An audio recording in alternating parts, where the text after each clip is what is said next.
ప్రజల ఉపాధి అవసరాలను ఆసరాగా చేసుకుని మాయమాటలతో విదేశాలకు పంపించి చేతులు దులుపుకుంటున్న దళారులు ప్రశ్నించిన మీడియాపైనే దాడులకు తెగబడుతున్నారు. తూర్పుగోదావరి జిల్లాలో కొందరు దళారుల అకృత్యాలను ఈటీవీ ఈనాడు ప్రతినిధులు ప్రశ్నించగా దిక్కున్న చోట చెప్పుకోండంటూ దాడికి ఒడిగట్టారు.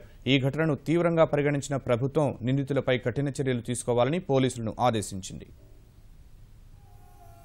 తూర్పుగోదావరి జిల్లా జగ్గన్నపేటకు చెందిన కుంపట్ల పండు స్థానికంగా మిఠాయి దుకాణం ద్వారా జీవనం సాగించేవాడు. అతనికి గల్ఫ్లో ఉద్యోగం ఇప్పిస్తామంటూ అదే గ్రామానికి చెందిన దళారీలు దంగేటి యేసురాజు, బండిరెడ్డి శ్రీనివాసరావు నమ్మబలికారు. పండుతో పాటు చాలా మంది వద్ద డబ్బులు తీసుకుని వారందరినీ తప్పుడు ధ్రువపత్రాలతో విమానం ఎక్కించేసి చేతులు దులుపుకున్నారు. అక్కడకు వెళ్లిన పండు మాంసం కబేళా వద్ద అత్యంత దుర్భరమైన పని చేయాల్సి వస్తోంది.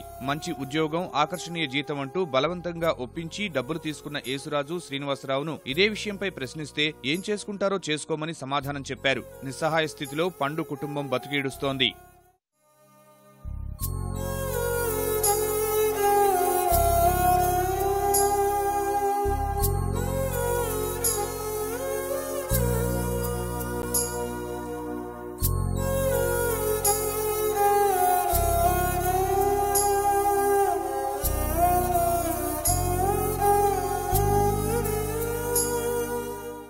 చదువుకున్నవాడు మంచి ఉద్యోగం అని చెప్పి ఆయనకు లేకపోయిన ఉద్దేశం కల్పించి 1,50,000 నీకు చూసుకుంటే సరిపోద్దని చెప్పారు సార్. అక్కడ తీసుకెళ్లి మాంసం కోసి చోట పెట్టారండి. ఆయన అక్కడ వేయడం నేను వచ్చి నా శవ వస్తుంది, నేను రాలేను, నేను అక్కడ నుంచి నన్ను తీసుకొచ్చి నరకంలో పడేసాడు అన్నాడు సార్. చేయలేక నరకం చూడలేక పంపనంటే బయటకు పారిపోయారు. ఏదో వద్దని ఇండియన్ ఎంబసీలో కంప్లైంట్ చేశారు సార్. బయట అలాగే అక్కడ కువైట్ దేశం అండి. చాలా బాధపడ్డాం సార్. డబ్బులు ఇచ్చి కొనుక్కు తెచ్చుకున్నామండి. ప్రాబ్లమ్స్ నిజంగా లైఫ్ బాగుంటుందని వెళ్ళాను సార్. ఇన్ని ప్రాబ్లమ్స్ ఫేస్ చేస్తూ ఉంటుంది. మోసం చేస్తాడు అనుకోలేదు సార్. తీసుకొని బతికాడండి. ఎంత మంచోడు, అబద్ధం అంటే ఆడేవాడు కదండి. చాలా మంచోడండి. అంత మంచోడు తీసుకెళ్ళి అలాగే అన్యాయం చేసేసాడండి. చాలా ఎంత మంచి గుణవాడండి. పోయి అమ్ముతాడు అమ్మ ఏదైనా అమ్మ దుప్పమ్మని కూడా ఏదైనా నన్ను అంత మంచి గుణవాడికి ఇంతలాంటి పరిస్థితి వచ్చింది ఏంటో నీవు ఏడుతున్నానండి. 30,000 జీతం నీకు అంటే ఇంకెళ్ళాడండి. సమాచారం అందుకున్న ఈటీవీ ఈనాడు ప్రతినిధులు పండు ఇంటికి వెళ్లి వివరాలు సేకరించారు. విదేశాల్లో ఉన్న పండుతో ఫోన్లో మాట్లాడారు. తాను చాలా నరకం అనుభవిస్తున్నానని, ఇకపై బాధలు భరించలేనని, చావే శరణ్యమని అతను వాపోయాడు. సుఖంగా జీవనం సాగిస్తున్న తమకు ఏజెంట్ వల్లే కష్టాలు వచ్చిపడ్డాయని ఆవేదన వ్యక్తం చేశాడు. డైలీ వర్క్ వెళ్తున్నాను, బయట పని. అతను మోసం చేశాడండి. బాధితుల దీనగాథ విన్న ఈటీవీ ఈనాడు ప్రతినిధులు దంగేటి యేసురాజుని ప్రశ్నించారు. గల్ఫ్ దేశాల్లో ఇబ్బంది పడుతున్న పండును రప్పించాలని కోరగా అతడు దుర్భాషలాడుతూ ఈటీవీ కెమెరామెన్ పై చేయి చేసుకున్నాడు. అనంతరం కెమెరా, సెల్ ఫోన్ ను పగలగొట్టి మీకు దిక్కున్న చోట చెప్పుకోండంటూ దౌర్జన్యం చేశాడు.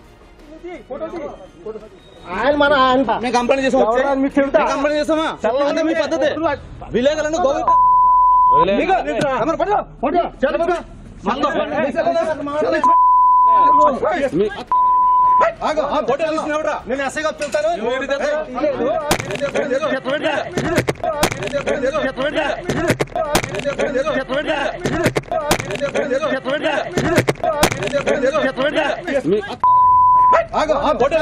నేను ఎస్ఐగా చెప్తాను.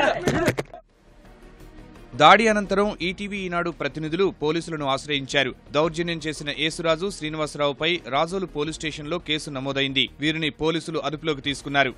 ఈనాడు ఈటీవీ టీం గల్ఫ్లో జరుగుతున్నటువంటి ఉద్యోగాల పేరు జరుగుతున్నటువంటి చీటింగ్ల గురించి కుంపట్ల స్రవంతి అనే ఆమె ఇచ్చినటువంటి సమాచారం మేరకు అక్కడ వెళ్ళి వాయిస్ రికార్డ్ చేసి దానికి సంబంధమైనటువంటి యేసురాజు అనేటువంటి గల్ఫ్ ఏజెంటు ఎవరైతే పంపారో అతను వాయిస్ రికార్డ్ చేయడం కోసం వెళ్తే అక్కడ ఈటీవీ సిబ్బందిని అడ్డుకొని వాళ్ళ మీద గాయపరిచి వాళ్ళ యొక్క కెమెరా, మొబైల్స్ వగైరా డ్యామేజ్ చేసి డబ్బు గుంజుకున్నట్టు రాజోలు పోలీస్ స్టేషన్లో కేసు నమోదు చేసి దర్యాప్తు చేయడం జరుగుతుంది. మీడియా ప్రతినిధులపై దాడి చేసిన నిందితుల్ని కఠినంగా శిక్షించాలని ప్రజా సంఘాలు డిమాండ్ చేస్తున్నాయి.